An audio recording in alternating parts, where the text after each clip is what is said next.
Welcome, welcome, welcome. Welcome back to a chilly edition of the Guide to Poor Parenting, a podcast with me, Jason. And me, Jennifer. Have a few drinks. And talk shit about our kids. Please follow us on Instagram and YouTube at Guide to Poor Parenting. And Twitter, Facebook, TikTok at Poor Parent Pod. Miss Jennifer, I'm going to monkey. I did not get my microphone set up right. So you tell me about your week while I make a racket in the background. Okay, that sounds good. So. The week was okay. Yeah. Some stuff happened, but I don't really want to talk about that. Maybe over the summer when we've had a chance to heal. Yeah, maybe, but besides having a 14-year-old, because he just turned 14 a few days ago, I'm like on top of it at work, which I'm very proud of myself for that. Like, I'm not going to be getting no emails that say, you know, why haven't you done this yet? Blah, blah, blah. So very proud of myself for that, especially with everything that's been going on. But my week's been okay. Ups and downs. You know, I'm very, very glad. So here in Huntsville this past week, it snowed. So they closed the schools, and my mom was nice enough to take Wesley for the whole day so I could go to work, because usually when it snows, I don't know why, but like my cul-de-sac no one really drives on, so like if the snow is actually on the street, it turns into ice, and then I can't get out of my house, like driveway. And when I woke up and I saw that the streets were okay, I was like, oh, thank Jesus. So that I was like, I don't mind, you know, if there's some like little patches of ice, I'm good. Right. You know, I can do all kinds of back roads, or I can get on main roads if they've salted good enough, you know. Yeah. So driving in was fine, leaving was fine, and the next day there was a delay. But that was okay as well. Nothing like iced over, no rain afterwards. But I mean, it was like 17 degrees. It was cold. It was fucking cold. And I had a tree limb fall during one of our storms, like maybe 2 weeks ago, and it busted my windshield. So the cold, all those cracks have just grown and grown and grown. So now I have to do some research to see who's the cheapest, because I went to the place where I had gotten in an accident last year or something, and I went to that place because a part had I thought fallen off, but apparently he looked at it and someone actually scraped the front end of my car, and so there were scratches, and I guess that part just popped off. Oh no. And I don't know when that happened, because you know, it didn't affect anything driving wise. But he said it would be $60 to get that fixed, and I'm like, is it gonna hurt anything, or is it just cosmetic? And he was like, it ain't gonna hurt anything. Everything's covered. You know, everything's protected. Right. Because it's all up inside. Because it's light. So I was scared of rain getting into it and short circuiting something. Right. He was like, nah, you're good. And I'm like, okay, if it's just cosmetic, my baby's okay. But the windshield is a different story. So they do collision and glass, but they have contractors for the glass. And the contractor quoted me $550 for a new windshield. And I'm like, I think maybe if I do some research, I can probably get a little cheaper than that. Yeah. So I'm going to have to do that, because it's spidering very quickly with all this cold weather that we've been having. So, but yeah, that was just weird to come out. And I mean, the tree branch hit and then just kind of disintegrated. So I had to get branch. Yeah, I had to get my gloves to try to get all of the part of the tree out. Oh, it's just It was just crazy. I bet that was a fun morning. Well, I actually just drove with it on there because I had to get to work because, like, it didn't know until that morning, that happened. So, like, I did it at lunch when I was scraping it out. Lord. But it wasn't blocking anything. It was just all up in where the windshield wipers are and stuff, like in that little cavity part. So, but, yeah, that sucks. So now I got to figure out getting a new windshield. But other than that, it's been a week. What about yours? It's been also a week. Kid-wise, it has been fine. Justin and Alea my son and his girlfriend are civil with each other. They broke up, but they're still living with us, and Alea doesn't really have a place to go. So, but it's been civil, and everybody's acting nice, thank God. But we, Zane and I don't fight a lot, and I don't really consider this a fight either, but, a few weeks back, one of our cars had a factory recall on it, and I was like, can you please take care of this? So he called the dealership and he's like, okay, it's scheduled for this day. Can you drop it off? And I was like, okay. I didn't say anything at the time because I'm like, oh, God damn it. I was like, I asked you to take care of this, not just to call and get an appointment, but you to also drive it there, take care deal with with it. Yeah. Because, I mean, I work from home, so my schedule is flexible, but at the same time, last month, I've just been slammed with meetings and it's really hard. And so I kind of got on to him about that. I was like, please stop, half doing things for me and then shifting it back to me, because he'll do, I asked him a while back to do the take care of the yard, because I was like, I don't want to mow anymore, we can afford a yard person, will you please take care of it? And when I said please take care of it, I meant, will you please schedule it, and I will give the guy money, but I don't want to have to go get the cash myself because I'm busy. Right. So that has not happened. I always have to be the one to remind Zane to call the guys to come out, and then he never gets me cash, so I have to go while they're mowing. I was like, let me go get some cash. So, marriage, it's so much fun. Does Zane have Redstone? Yes. Then just make Zane get his information, and then he can just transfer the money. That's what I do, because I got the same long guy as y'all. That sounds great, but he's never here when they're here. And message him. Yeah. Hey, pay the loan guy. Because they do it while I'm at work. And then I just get home and I'm like, hey, I saw you mowed. Just sent you the money. Hope you have a great day. Okay. He doesn't need the money right away.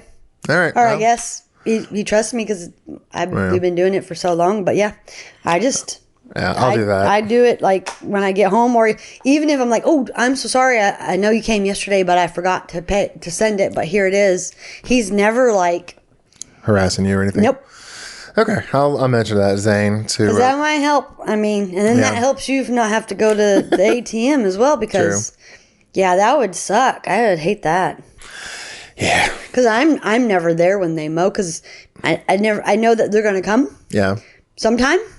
Because I'm on a schedule, not just willy-nilly. They just come, I think, I don't know. In the summertime, it's every 3 weeks or something like that. Yeah, something like that. 2 to 3 weeks, something like that. And I just pay them as soon as. And then sometimes I'm like, oh, I see them on the camera, and I sent you the money. Yeah. But that's how I do it, because I'm never there to give them the money. Yeah. I don't know. It's been an ongoing thing with Zane. He just he will just do half of it. Well, he just doesn't see a lot of what needs doing a lot of times, and I think that's a pretty common problem for straight heterosexual couples, where it's the husband is just kind of oblivious. It's do you not see the mess? I'm like, I'm okay with it, or I just didn't see it. And it's ADHD. Oh yeah. Oh, yeah. Zane is very much ADHD. And I was actually called my friend Feej, who I keep trying to get on the podcast. But his husband is the same way. It's just oh my God, out of sight, out of mind. You don't exist. And yeah. Actually, I was Zane's mom earlier today, put in an air filter. And I was like, don't worry, I'll put a reminder on his phone so he knows to call you every week. As we had brunch with her last weekend. And he's like, I called. And she's like, yeah, after Jason reminded you to call. Because I call my mom daily. But my mom's old and I want to make sure she's okay. So, and I'm the only one. I mean, my brother's around, but yeah. And at least Sandra has Shayna. Yeah. And like, I hate to say, put too high a point on it too, but like Shayna asks a lot of Sandra to do. So it's like she's around her a lot more. Right. So, but yeah. Oh, there was something. What else happened? Oh, speaking of cars. So like Zane, what perpetrated the whole like getting pissy with Zane about the first car was that the new car, or not we have a Kia Niro, and it started wobbling at slow speeds. And I was like, shit, what's going on? Like the tires or the steering wheel? The steering wheel. We'd just be driving at slow speeds and it just like, okay. I'm like, what's going on? And so I looked it up, and then most likely tire balance or something like that. Right. And I was like thinking alignment. So I told him, he's like, have you noticed it? I was like, yeah, I noticed it the other day. He's like, okay, when do you think you'll be able to take it in or something like that? And I was like, no, you take it in. You need to split this with me because this is getting too much. Like, I can't just always drive that one more than the other one. Yeah. So, but I had to take the Kia this week because we swap cars every week. So because he works, he does home health care, and I don't want him piling up all the mileage on one car. So we swap. Oh, I didn't realize that. I thought he took the one with the half. The hybrid? Yeah. No, we swap because I don't want him putting like all the miles on one car. That makes sense. Okay. But I have the hybrid, so I'm like, all right, I'm just going to go in. I called CarMax because that's where we bought it from. And they're usually really cheap because their oil changes are like $40. Yeah. And they're like, we're too busy at the moment, but if you need it, we can. They mentioned a place not across, but close to where we live, walking distance, like easily walking distance from us. So I took it over there, and they're like, yeah, your tires are beginning to separate. I was like, oh. Because I knew they were low on tread. Wow. So he's like, the ones that are separating have the better tread on them, and the ones that have the lower tread are like down to like 2/16. I'm like, oh, okay. So we had to get new tires and did you have to get all four? Yeah. So luckily we can afford it, but I was just like $1,000 I didn't want to spend. Right. But you also don't want flat somewhere because when you drive, you have the kids mostly, to school and back. So you don't want to be stuck. Mm-hmm. Well, and with the electric car, it doesn't have a spare. So like something goes wrong with that one. We'll have to have it towed somewhere. Yeah. But yeah, so. Excuse me. But I did feel like an adult because we just got our own. We just signed up for the Costco credit card, so I was like, I felt very old and That's responsible. What made you feel like an adult. So not the fact that you have kids and grandkids and a house and cars. Nope, that doesn't make you feel like an adult. The Costco credit card. Costco credit card. Okay. See it. Yep. I felt like an adult since I was like 12, in the Costco credit card. You should have gotten your Costco credit card back then. Yeah, sure. Hell, I probably could. No, I'm just kidding. Lord. That's funny. Yeah, everything's going pretty good. We were excited. We heard, so we're trying to figure out what we're doing for summer, and Kalia got notifications. She's going to have to do like intensive math thing over the summer for part of school, and Wesley did something like for reading, I think, didn't he? Well, I think he did it for reading and math because that's what his IEPs. Okay. So yeah, she'll do that for a month, and I'm glad to see it because she needs to be on it. Yeah. Having to do something like regularly. Right, and so that she doesn't forget because this is something that she needs to get better at. So yeah, and then she'll have her Kumon as well, so it'll be because summer you forget a lot of things before you go to the next grade. She'll be going 6th grade, right? 6th grade, and in Huntsville at least that's still elementary school. And majority of them. So yeah, but she's also going to space camp, which we talked about last podcast. Yep. And we just found out from the nonprofit that Jennifer and I go to with the kids for a support group, they offer a summer camp that my son Justin has done and Wesley has done twice, we think. Yeah, well, technically 3 times, I think. 2 times there and 1 time was COVID, so it was in a box. Yeah.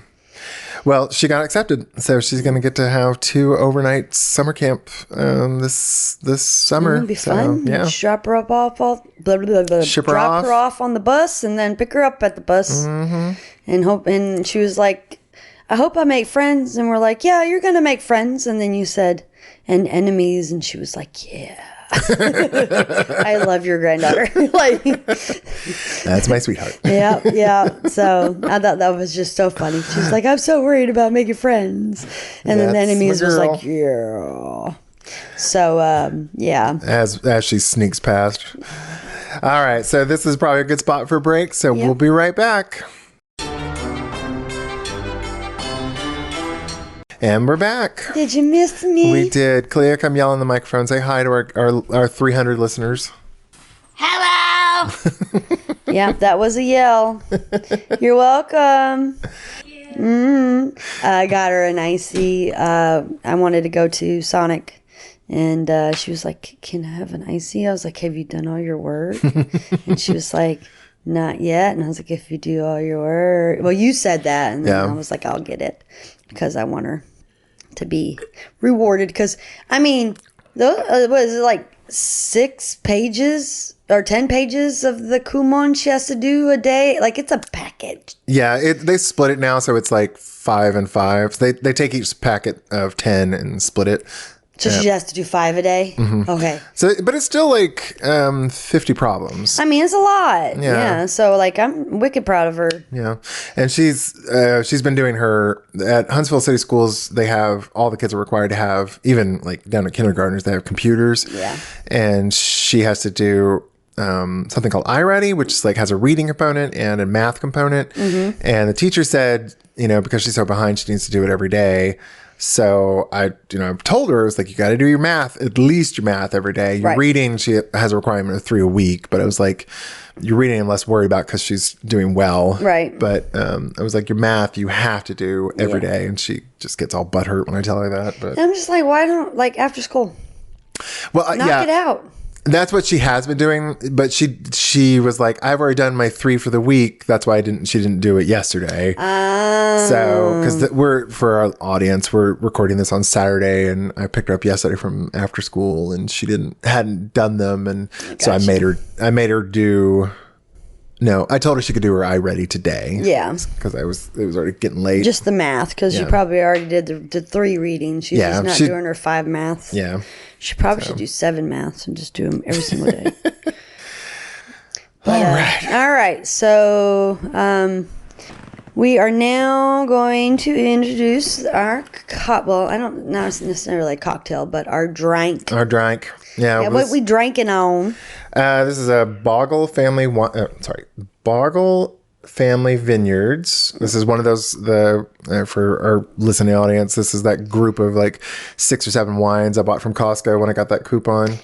Gotta love gift cards. Mm-hmm. So this is a merlot. There's a bunch of fancy writing that I don't have my readers on and I can't read it. Yeah.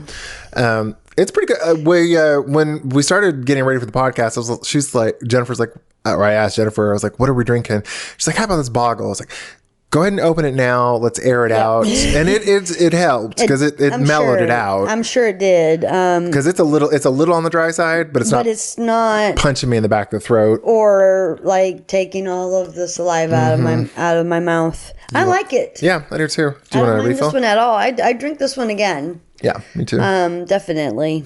And I think it's like maybe $10, maybe 11. It wasn't that bad. I mean, I don't think $10 for a bottle of wine is a bad deal at all. Yeah, I was looking, especially because some people spend thousands of dollars on a bottle of wine. But because the coupon itself was $65, so I was like, if I can get like maybe 4 or 5 wines for like $15 each, I should be good. Yeah, and so I think this was one of them. But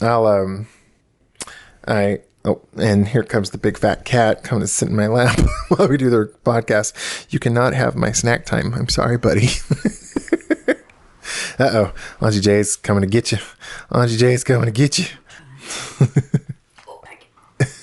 So for our listening audience, I'll try and post pictures of him sometime, but we have a 24-pound cat that my husband and Jennifer apologized to.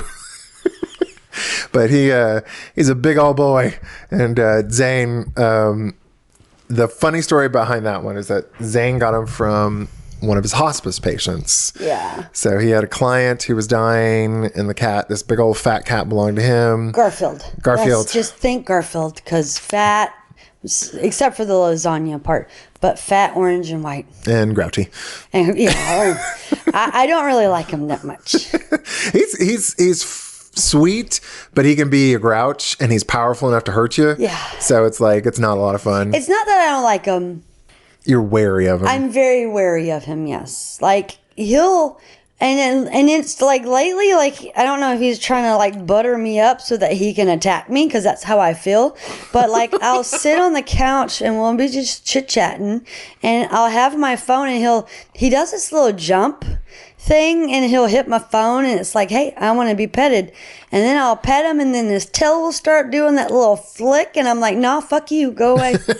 Like, Jason, get him, because he has tails. Yeah. And I've learned them. And so, like, I'll pet him maybe 2-3 times, but I would not let him in my lap. I don't want him like not in my eyesight, because yeah, I'm very wary of him. I mean, he's strong. He's like, he'll fuck you up if you're not careful with him. Cause like I play with him rough. And he gets scratches everywhere. I do, but I cover up my arms cause he hurts. Oh yeah. If I leave my arms bare, I will be ripped to shreds. Yeah. And even with it on, I've still got like 5 or 6 inch long scratches from him. Through your shirts and jackets and stuff. Yeah. But it's funny. He's always been Zane's cat. He loves Zane to death. He will constantly go up to Zane, sit on his chest. But if I'm laying in the kitchen area where Jennifer and I record the podcast, I'll be stretched out. Buddy will come in here. He'll plop right down on my chest, look at me, get lovin's. But if he hears our bedroom door open, he's up in a flash, because it's like, oh, Daddy can't know I'm cheating on him. And that's funny. He'll sit in my lap a lot of times. He'll even sit in my lap over Zane's sometime. Yeah, like last night that he did. Yeah. But the problem is he'll be sitting in my lap. His paws are like on either side of my knee, and he gets comfortable and starts making bread. And it's not even like he's moving. It's just his claws are just kind of, I guess, involuntarily flexing a little bit. And they are, goddamn, they are needles. Like, I just want to trim them because they are so sharp. Yeah. I think they're sharper than Milo's as far as I'm concerned. Because Milo, I think, scratches and uses a scratching post. Buddies are just like goddamn razors. And just like, oh, that hurts. Yeah. So, all right. When we've had our cocktails, let's read our Reddit posts. Oh, yeah. Reddit posts. So I'm first. So let me pull it up. Okay. All right. So this is subreddit Ask Parents. And the person's name is Mooney Drops. I don't know. Okay.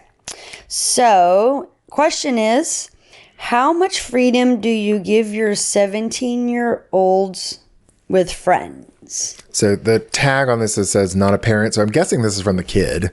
Oh, okay. So. Yeah, I just was going to read the pink part. Oh, I'm sorry. It's okay. So it says, hey, exclamation point. So I would say, yes, this is from a child, because there is no capitalization whatsoever. So, all right. So this month, I realized I'm different than a lot of other 17-year-olds. I'm kind of sheltered, and it hurts. I see other people my age hang out with their friends before and after school and have sleepovers, and I feel left out. Note that I am in a weird situation. I grew up the goody two-shoes, and I babysat younger relatives as a child. I could use microwaves and stoves and stay home alone before the age of 10. I mean, that's what we did in the 80s. I don't drink or do drugs. I could do better with chores. My mom doesn't check my grades, so it has nothing to do with my report cards. I'm in an immigrant household with an introverted mom.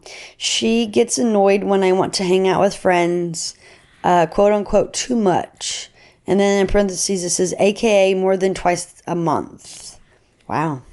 She says it's quote unquote indecent, and that she quote unquote doesn't know why I want to do so much, and that, quote unquote, it's good to stay home.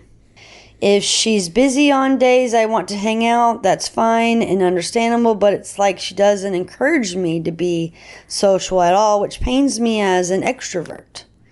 I'm realizing that other seniors hang out, like a lot, getting breakfast before school, driving with their friends after school, staying over at friends' houses, going to concerts, etc. I just feel socially stunted. I may not have my license yet, but I'm rarely allowed to get picked up by friends. At least I have a job? Question mark? Why did she put a question mark? I put 2. I don't know. I don't know. It's worse because I'm likely going to community college unless I get a Hogwarts-ass letter giving me a scholarship to a faraway school I got accepted to. I'll still be stuck sharing a room with my mom and being encouraged to stay home. Yay. Well, so that sounds like cultural. She said, because she said that it was a she's immigrant household, so maybe that's why mom's an introvert, is that's kind of how they did, to her. So she's just doing it to mom.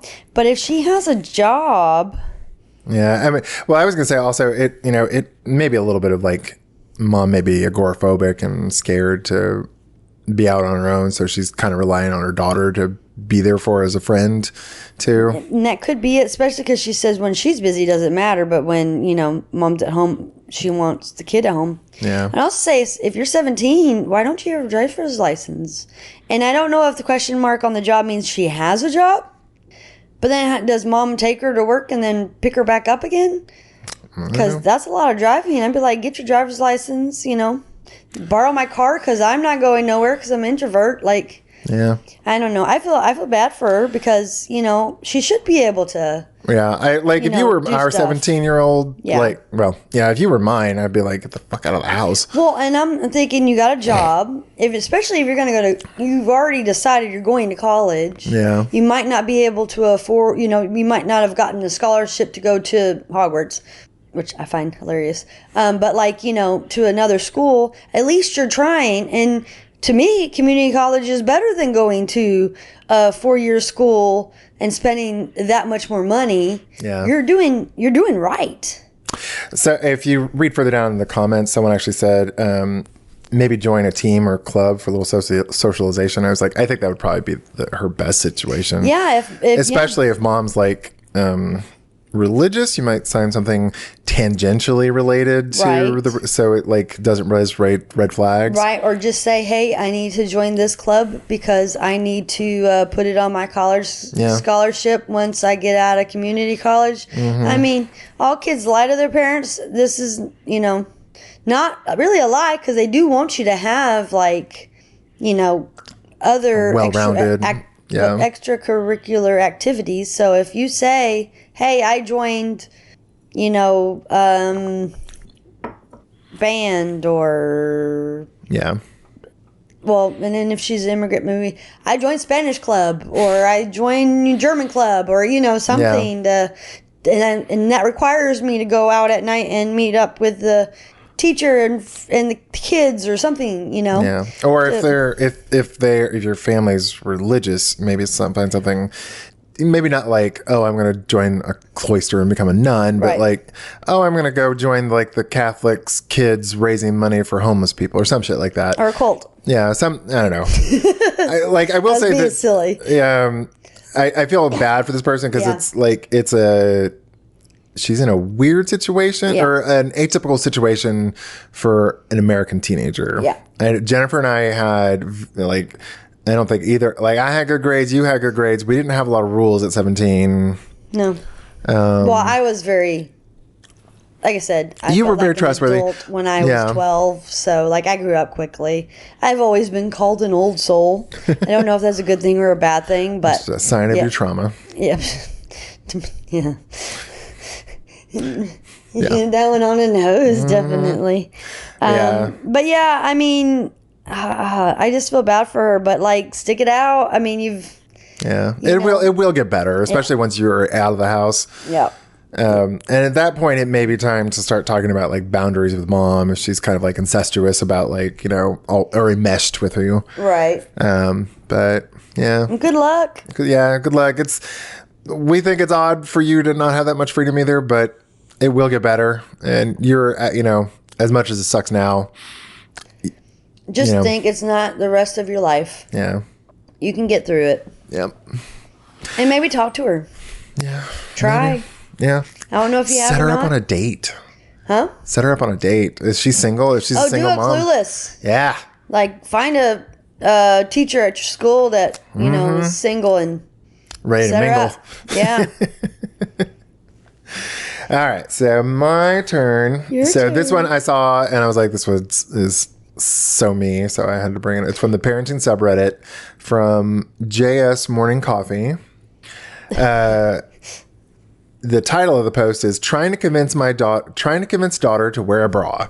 And the flair on this says it's a tween 10 to 12 years old. Oh, this hit the nail on the head. I was like, wow.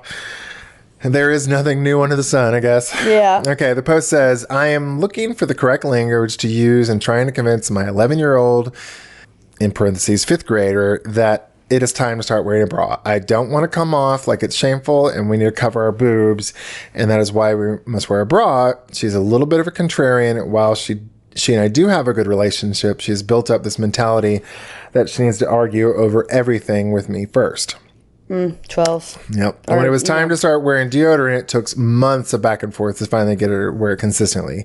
She goes to sleepaway summer camp. She saw the girls all last year wearing bras in her cabin. So this isn't a foreign concept. She really just now started to show growth in that area. But I do notice it in some of her shirts. So I felt like the right time to introduce bras. Suggestions? Yeah. Oh, I cannot tell you the number of fights I've had with Kalia about wearing a fucking bra. Oh, yes. I mean, we all have talked with her or asked her. You know, wintertime isn't that bad because, you know, you're just like covered up. But summertime, that's it's so hard. Like, you got to ask every morning before you leave the house, do you have a bra on? Yeah. And I mean, like, the author of this post is lucky because apparently they haven't, like, I guess it's a late bloomer. Kalia is full on B cups at this point. Yeah. She's got fully developed boobs. Yep. And when she doesn't wear a bra, it's like, you honey, can tell. Yeah, I was like, I feel like you're about to start lactating. Please put on a goddamn bra. Because it's like, they're just it's so obvious when she's not wearing a bra. Right. And it's not even training. Like, you've already gone through training and, that type of situation with her. This is full on now. Like, if you don't put a bra on, everybody gonna see everything. Yep. But she just doesn't understand that because she's still young too. It's hard because. Well, and if the kid's a contrarian and wants to argue, I will say the thing, I have asked other women in my life to tell her to please go put on a bra. Yep. And I think it's embarrassed her enough. Like, I'm not trying to be cruel about it, but at the same time, it's like, when you're that well endowed as a 11-year-old, it's like, you got to wear a bra. Yep. You're going to start getting unwanted attention from men. Yep. And, yeah. And asked if your cousin, who is 6 months old, is your son, by random strangers, then you definitely need to wear a bra. I couldn't believe that when she told me that story. Yeah. That was just crazy to me. Well, I mean, she's tall as her mom. Yeah, but I mean, she's, 11. I know. Like, I'm sorry. It's the same as, like, when I went shopping when I was 11 or 12 and the lady, like, just randomly was like, you have birthing hips. Why the fuck are you talking about my hips when I'm 12 years old?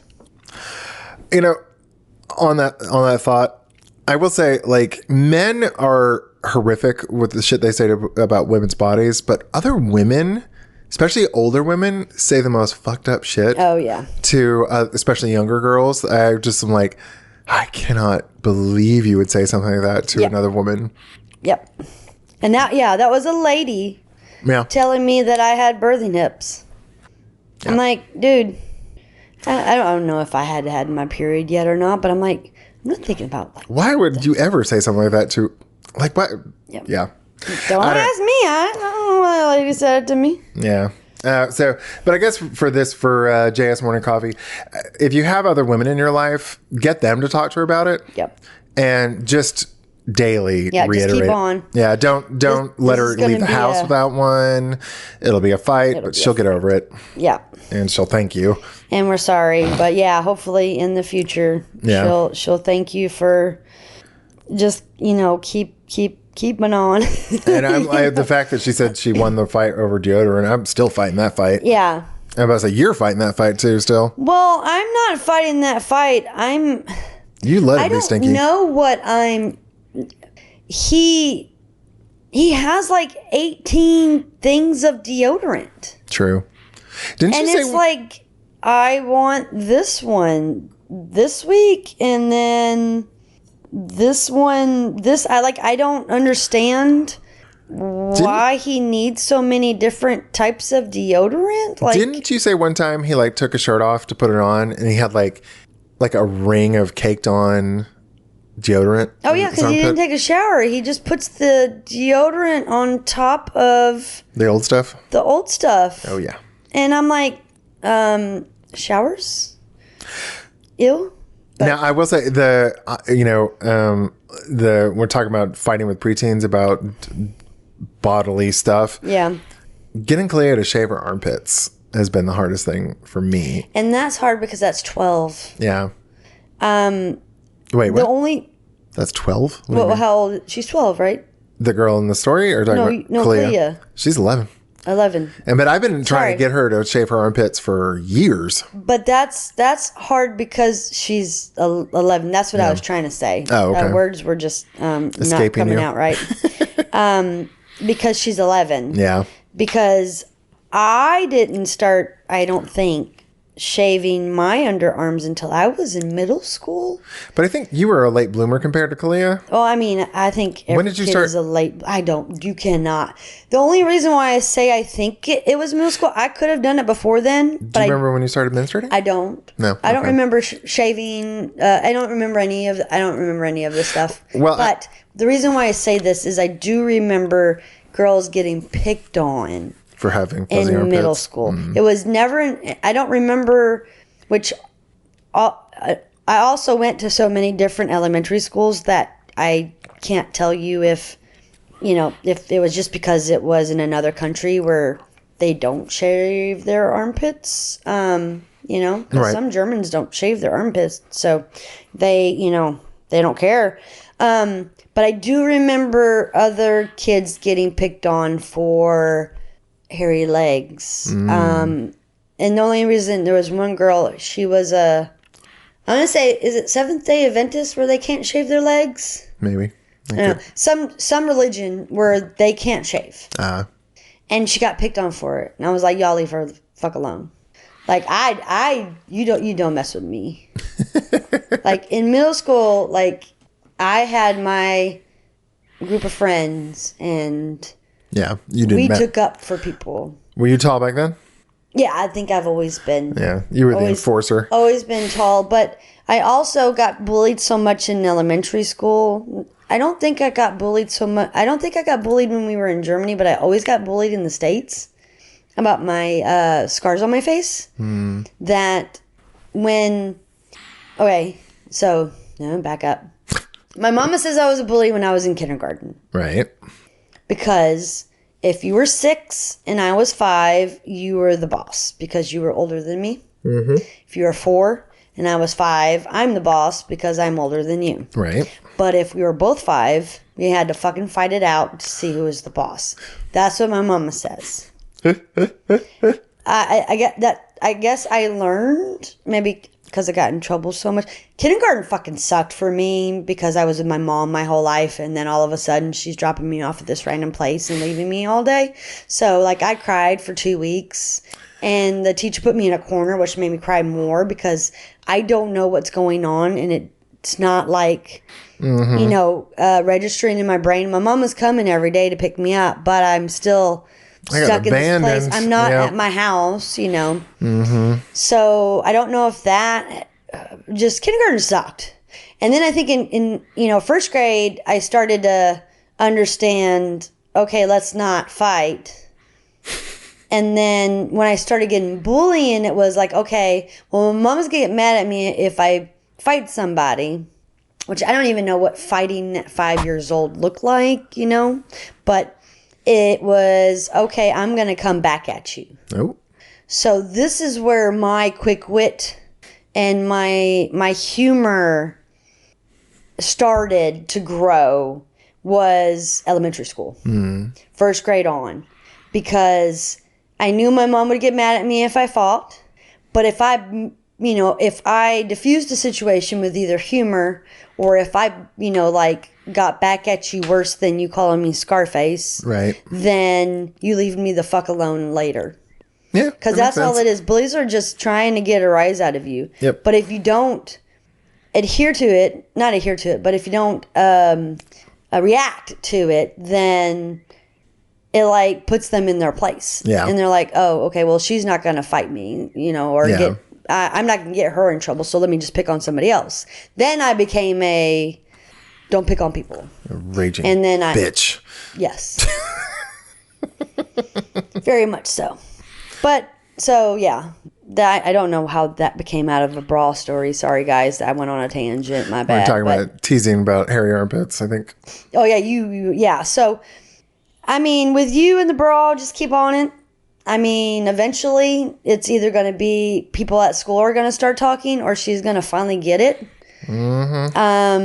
When it comes to later on with, you know, keep your sanitary napkins, roll them up, put them away. Don't let them just, like, lay there. And, you know, you're going to fight a lot of battles through that time period. Just pick and choose your battles, but, you know, try to stay on it if it's starting to look like she needs them. Yeah. So that's how I feel on that, because... Yeah, I don't know. Like, with the only reason... I don't really care if Kalia shaves her armpits. Like, you know, I'm not trying to enforce gender norms with her. Right. Problem is, when she doesn't shave her armpits... She's stinky. Yeah. And I was, like, trying to make sure she doesn't stink. So... But she's so, like, she lies about that kind of shit. And I'm just like, I'm not going to enforce it. And then she also wears the same clothes she sleeps in. Yeah. And that doesn't help. Yeah. You just can't put deodorant on top of stink. Yep. And that's kind of what Wesley was doing, too. Kids are so gross. Whatever. I mean, you just pick and choose your battles, what you want to fight, and what you just want to be like, hey, you want to be the stinky kid at school?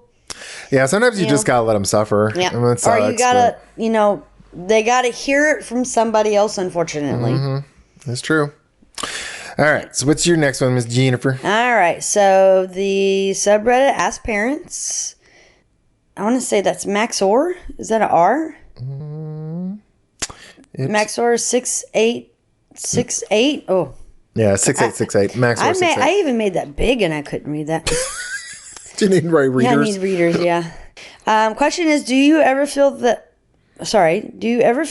parents exaggerate the stress of having kids?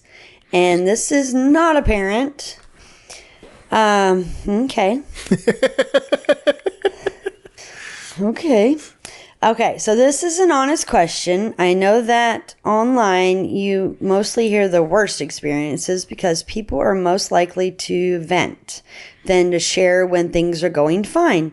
But it seems like I constantly see people saying they have no free time, no hobbies, no money, and no personal space after having just one kid. It's our whole fucking podcast. I mean, I know, right?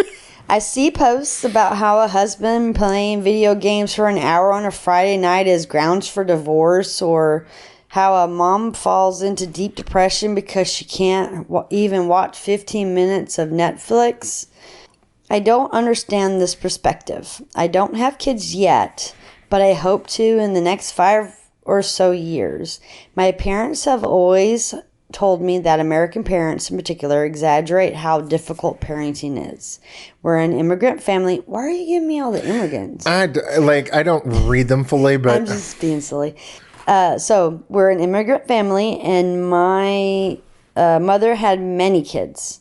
Far more than the average American mother. Most of my aunts had around 10 children each. Damn. My female cousins are pushing now to have just as many kids. It looks like by the time they are all done as well. Yet, from what I see online, many parents seem to be drowning after just one child, with their marriages barely surviving. Some people act like 5 minutes alone to use the bathroom and check Reddit is a rare luxury. Whenever I ask my parents about raising us, they always say the same thing. Your priorities change, but life isn't as crazy as people make it seem, except maybe for the first couple of years, which are mostly about getting less sleep. My mother told me my father still watched the news after work and she still had time to watch TV or work out. She even said that once kids are in school, life mostly returns normal aside from cooking, cleaning, and laundry. We grew up pretty low income and entertainment mostly came from spending time with each other. We didn't do after school activities because we took the bus home, and vacations were just visiting family. But I can't say I had a bad childhood. My cousins had similar experiences, and when I've asked my uncles and aunts about it, they've all said the same thing. Raising kids isn't easy, but if your life is quote-unquote over after having just one child, then that's a personal problem. So I'm curious, what are your thoughts? Not trying to downplay the struggles of parenthood at all, but as someone who wants kids, it's kind of scary hearing that I can't have hobbies or any life outside of kids because, okay, words are hard. I'm going to try that again. I can't have any hobbies or any life outside of kids, but at the same time, my personal life and all my previous generation of families say that that's ridiculous. Okay, so one kid is way different than 10. Yeah. Because 10 kids raise each other. Yeah. When you have 10 kids, the older kid, you have 3 or 4 built-in extra parents. Babysitters. Those cook, older clean, kids parentify. They are. Yep. And you didn't say any of this, but like, if you have a lot of kids, then your parents even said in the beginning, it's hard because you get less sleep, but then you get that next kid, and then the other kid takes care of that kid. So in my opinion, one kid is way different than 10 because you have to give all that attention to that one kid, and that one kid wants all the attention from you. Yep. When you have multiple, then they at least have other kids to play with, bother. They have built-in playmates. Right. Or go bother them. Yeah. Well, go outside with them. I will say also from I think the stress that she's talking about that is kind of talked about some, and that we experience a lot too, is a very American problem because we are dispersed. We don't, Jennifer lives somewhat near to her mother, but I didn't, growing up, I didn't live anywhere near my family, my extended family. Mm-hmm. So I wouldn't have been able to call my mom was raised amongst 40 cousins. Right. And had constant playmates. I didn't have anybody. I had to make friends. Yeah. I didn't know my extended family super well. Yeah. And no one is your age because everybody is wicked older than you because you're kind of the baby. Yeah. Out of all your cousins. Yeah. So I don't even know if your cousins would have wanted to play with you at that point because, I mean, if we were close in proximity, they would have probably watched me, but they would have become extra parents. Right. And then my actual parents wouldn't have had to watch me that much. Right.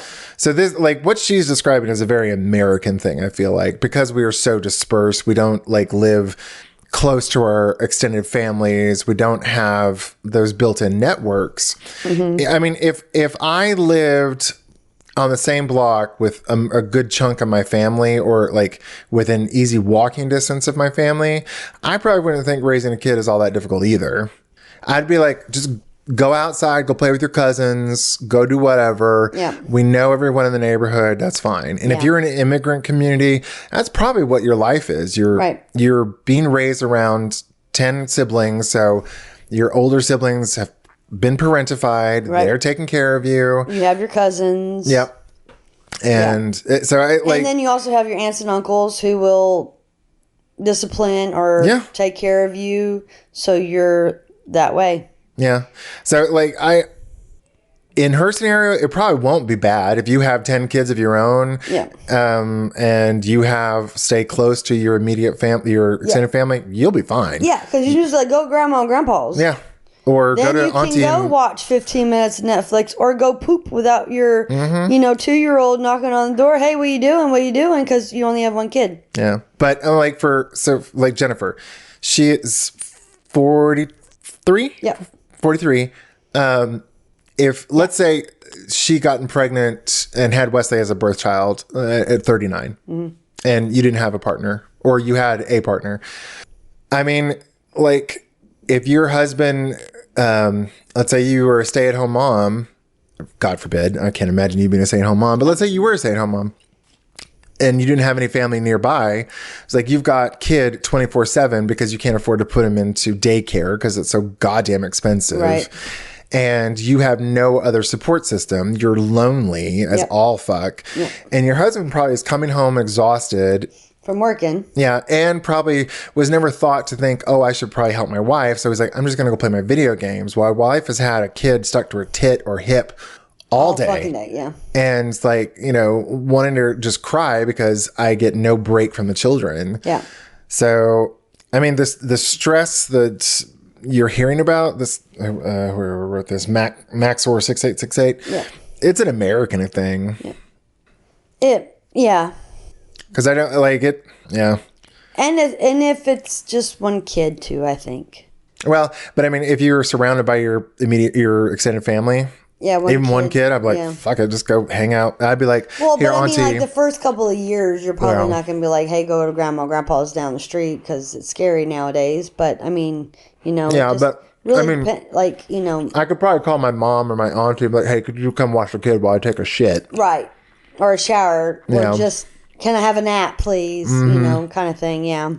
So, yeah. I mean, if you have a kid, know that in the beginning is, you're raising that child. Yeah. Because you're having to wake up, feed it, middle of the night. You do, lose sleep. You try to nap when the kid naps, but then you have to do laundry. You have to clean house. You have to do all this. If you have a partner that will actually help you do all that stuff, that would be great. But majority of the time, that doesn't happen. Yeah, somebody becomes a primary parent. Yeah. And I mean, even with Zane, we're partners. We're married. We have a partnership. I tend to be the primary parent just because he kind of is out of sight, out of mind because of his ADD. You're the mama. I am the mama bear.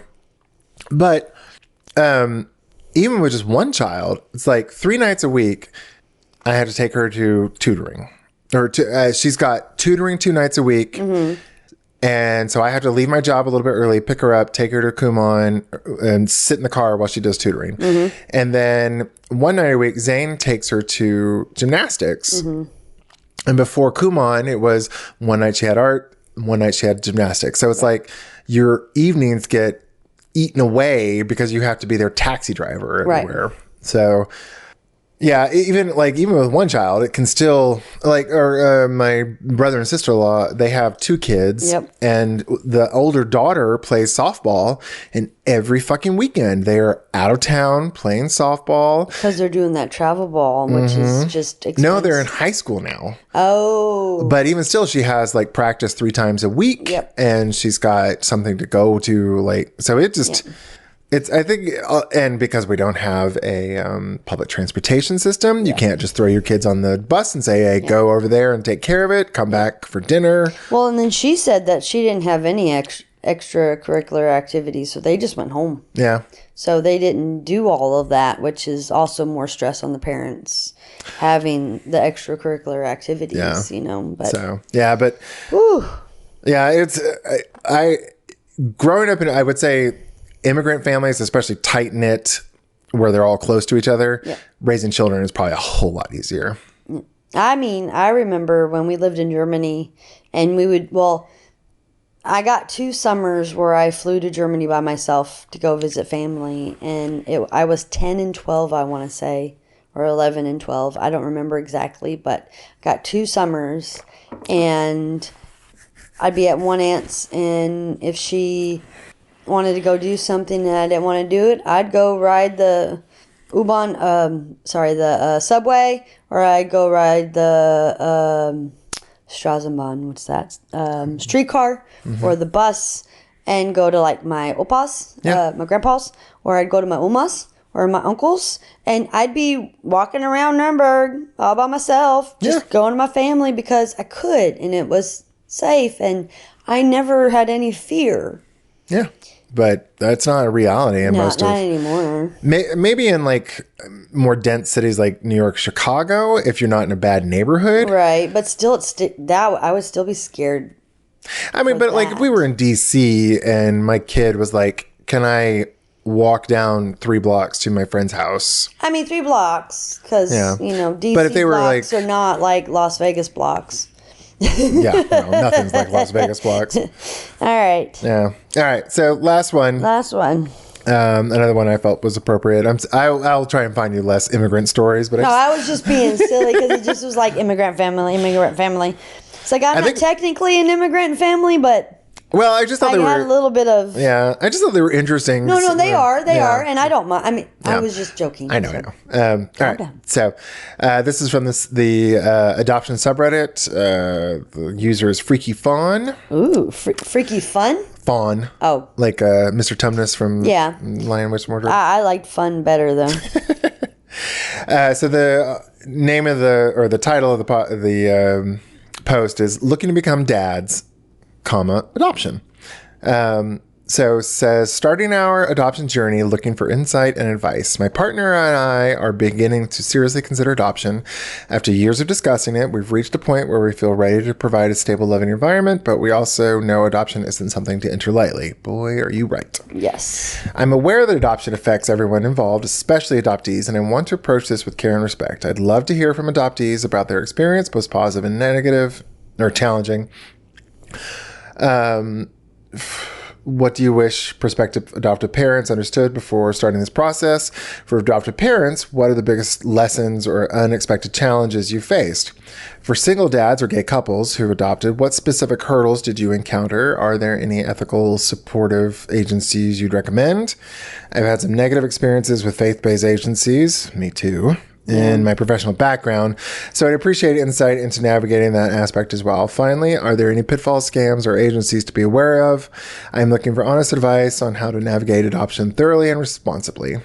Well, that's nice. I like this. This is a good one. So I'm like, just know that you will, no matter probably where you go, there will still be a little bit of bias. Yes, because even with the company we used, I got kids way quicker than you guys did as a single parent, let alone parent household, because of you guys being, a gay couple. So, well, you're right. I will say though that the we were not legally married at the time, so I think that might have been, it would have been me just as a single dad. Oh, okay. So that may have been a part of it. I apologize. No, but you're right though. Like when Zane and I finished our training classes, we had to hunt. Yeah. And Jennifer was thrown. Yeah. Stuff. And every single mother I saw that finished the program was like, here, take this 17-year-old. It's going to break your arm, please. That was what I got once. Yep. He broke his aunt's arm and they wanted to place him with me. And I'm like, yeah. No, thank you. I'm good. All right. So I guess the things I would say, just as a gay dad, the thing and this is going to sound callous, but I think it's a key to a lot of happiness in everyone's life. Lower your expectations. Just be happy with whatever, like whomever you get. Like if you get a kid with educational difficulties, don't like be like, oh, we're going to get them into college. Just like, okay, if they graduate high school, if they can do what they can, be happy with it. Right. Because these kids come from a lot of trauma, and you will probably, if they're coming from the foster care system, there's going to be trauma, and you're probably not going to get like the next Ivy Leaguer. Not that they're stupid, but there's just so many obstacles in their way that it's like, it's even 10 times harder from even other kids. Right. So I would say keep your and I've seen that in like the couples that come to support group, because I've seen them like, I honestly feel like a couple of them I've like, just chill out. Right. It's like, lower your expectations and just be like, okay, they're probably going to drop out of high school. They're probably going to fuck up shit. Just accept it and move on. Yeah. And they're going to lie. Definitely. Yeah. Because that's expect their them to lie. instinct, because they don't want to get in trouble. And you have no idea what happened to them before you got them. So it is a really hard thing to try to understand. Yeah. Are they lying to me because they just want to lie? Because kids lie. I mean, even biological kids lie. But from what, all the classes and stuff that we've gone to, it's a lot of kids, especially if they've been in a lot of foster care, it's lying is their first reaction. So what you have to do is say, okay, I'm going to ask you a question. I know the answer. I'm going to give you a little bit to think about it, because first instinct, lie. So if you ask them a question and they lie, wait. Say, okay, I'm going to try this again. And when I between 8 and 12, Wesley, if I did that, then he would fess up. Yeah. Because he got time to think about it. It wasn't an automatic response, because that's how it was in his foster homes. Yeah. Depending on what age kid you get. First thing you do, get them therapy. You have to understand these kids have lost everybody their entire lives. All biological family. Then they've lost all the foster families that they've had. So if there were kids in said foster families that felt like brothers and sisters, they've lost bio, then they've lost foster brother and sisters. That is a lot of fucking loss. Yeah. There will be a lot of trauma that they have. Therapy definitely is great. A lot of these behaviors we will see pop up usually won't pop up till a little bit later when they get comfortable and they can trust you. Yeah. And they're like, oh, I'm probably not going to get thrown away, so I can going to treat you more like mom and dad. And then the guardrails come off and you're like, oh, fuck, where did this come from? Yeah. Or they're going to try everything in their fucking power for you to get rid of them, because that is what they're used to. So then their behavior will escalate, especially if you guys start talking about like adoption. Then they're like, oh shit, let me get rid of them before they get rid of me, because I've gotten rid of so many times. Yeah. It is very, very, a very, very hard process, and you don't know if it's true or not. Yep. Like, are they really wanting not to be adopted by you, or are they trying to be the ones to be like, I made it happen so that I did it first so that you couldn't do it to me later. Yeah. So that comes up a good bit.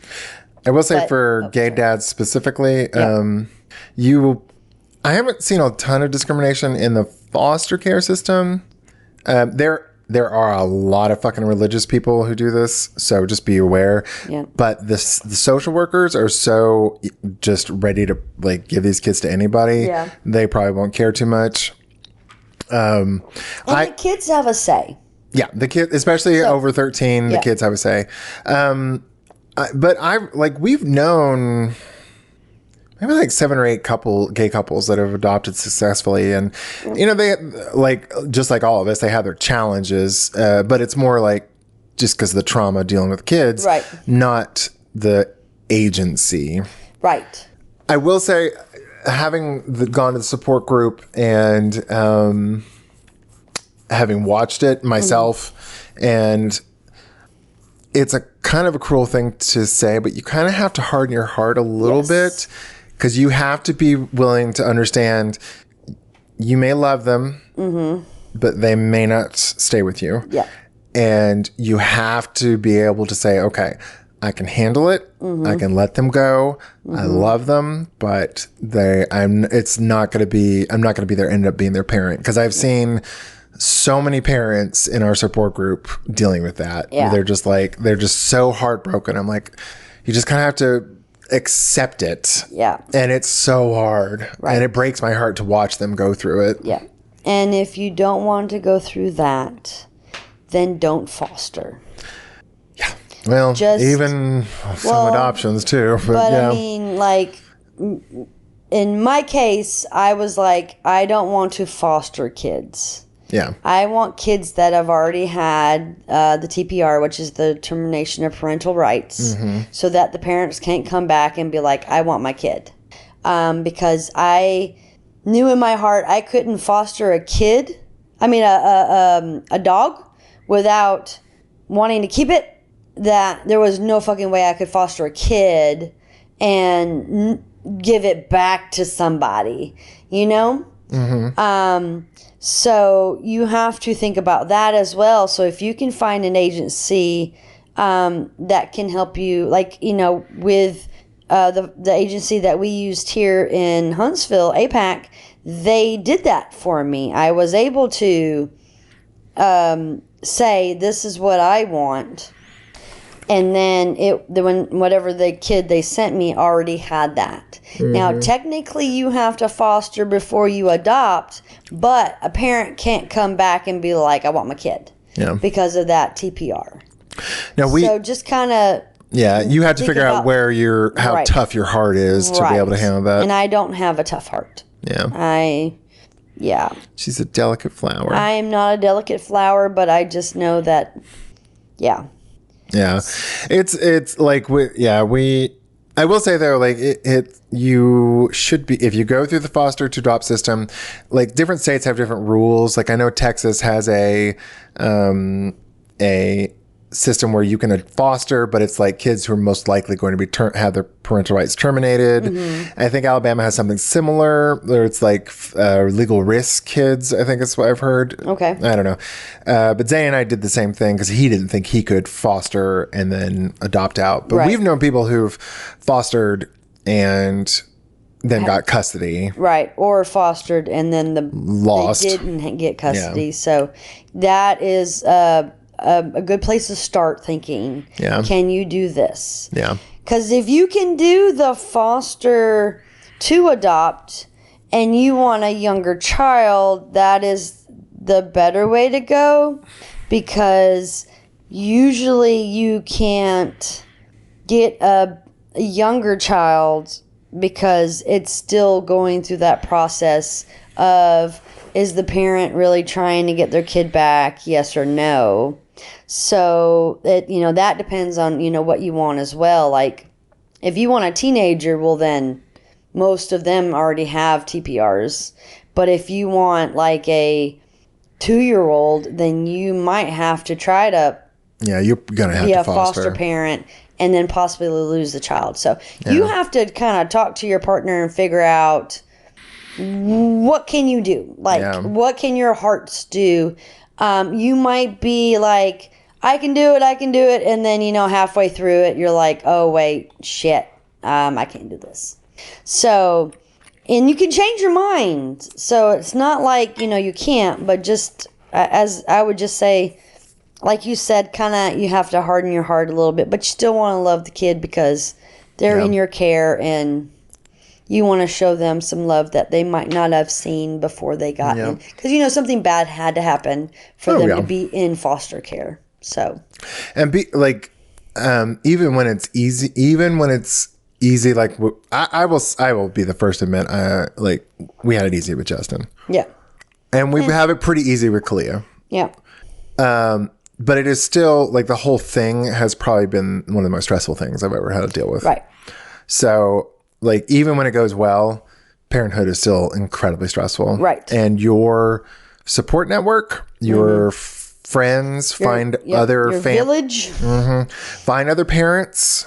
Yep. Find friends, because as a gay man, you will lose friends. Oh, in a heartbeat. Yep, you will find some of your homosexual friends drop off. Yep. And good luck finding lesbian friends because I have not found any that will stick around.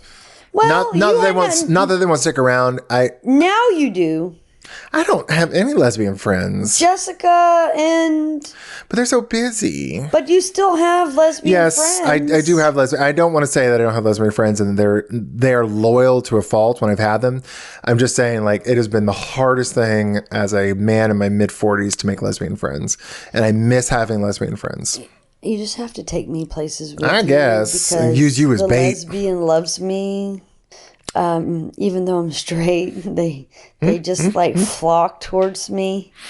I'm kidding. I mean, No, it's she's true. not. It's true, but I meant like you taking me somewhere I'll to use you have as bait. lesbian friends. But just find your village definitely, because you're gonna need it. Yeah. It's hard. It is very hard. And, you're going to have trials and tribulations, just like if you had a biological child, but you will also have trials and tribulations that are different than a biological child just because of all the trauma and everything that they went through. So This is true. So good luck. All right. So I think this is a good spot for a break. So we'll be right back. And we're back. Did you miss me? With every bullet so far. You have. You've been shooting at me for 5... Well, no, I don't even know how long we've been friends. So It's been a long time. It's been 10 years. Oh, God. We're old. Crazy. All right. So for all our listeners, if you have any funny stories about your kids, or if you need some bad parenting advice, or if you have any ideas for topics, you can call us, because you didn't put that on there. I did not. I did set up the phone number. I haven't put it on. I'll put it on the outline starting probably next season. I'm sorry. No, you're fine. Next episode. Season. Sorry. Words. I don't know nothing. We're going to roll out a phone number. So there we go. We're going to roll out a phone number. You can call us with your story time. And please do, because you don't fucking email us. Yeah. So just call. Except for Mike. He did email us. Yes. Thank you, Mike. Yeah, thank you, Mike. But, appreciate you. But yeah. If you get a wild hair up your ass, I know you won't, but if you do, email us at guidetopoorparenting@gmail.com. I mean, I would really appreciate it. Like, if you like us talking about Reddit stories, if you don't. If you like banter in the beginning, if you don't. If you're sick of the subjects we're talking about. Right. Let us know. Like, help us, because we're trying to grow, but we don't really, we don't know what we're doing. We don't know from the actual listeners what you like and what you don't like. Yep. So if you could tell us, like, we would love to hear it. We are flying by the seat of our pants here, and Jason is stealing from all kinds of podcasts, different formats, and I don't think it's different podcasts, but I'm just being silly. But like we're just trying here. So and this is the 5th season, and we really would like to hear from you guys. Yeah. Especially from Canada, because I would love to go visit Canada and do a live show. I'd love to go to Saskatchewan. That would be so cool. I agree. Okay. Anyway, all right. Sorry. All right, Miss Jennifer, what are we having for snack time today? We are doing, I guess this would be my second favorite Girl Scout cookie. Okay. Because Samoas are my first, and that's what we did on our last Us podcast. Yep. But we are eating Thin Mints. Yes, this is mine. Yeah. So it's Girl Scout cookie season. Yep, and trying to like move away from the mic because they're a little crunchy. Yeah. So if you heard some crunching, I apologize. I tried to move from the mic, but yeah, Girl Scout cookies. It's Samoas, and then it's Thin Mints. I don't know of any other Girl Scout cookies I want to buy for the podcast. I know we did like a season where we had like a bunch of them, but like I kind of like the peanut butter ones, and I can't eat a lot of them. But I kind of like the peanut butter ones. Well, maybe I'll see if I can find some. But Thin Mints and Samoas are the only ones I really like. And then I want to say that's it, but I can't remember what And sometimes they come out with new ones.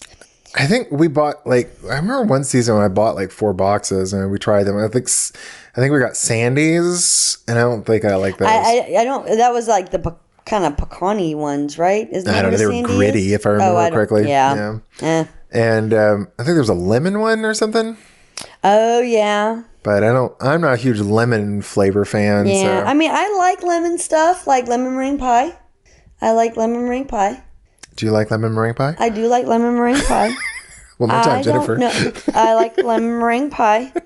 I like banana pudding better, but I do like a lemon meringue pie. How many times do you want me to say it, Jason? I'll just keep on. Right. We've had our snack. Yeah, and he's like, now shut up and do story time. Let's do story time. Jason has not heard this story before. I'm all at Twitter. And I have never, ever heard this in my 43, almost 44 years of my life.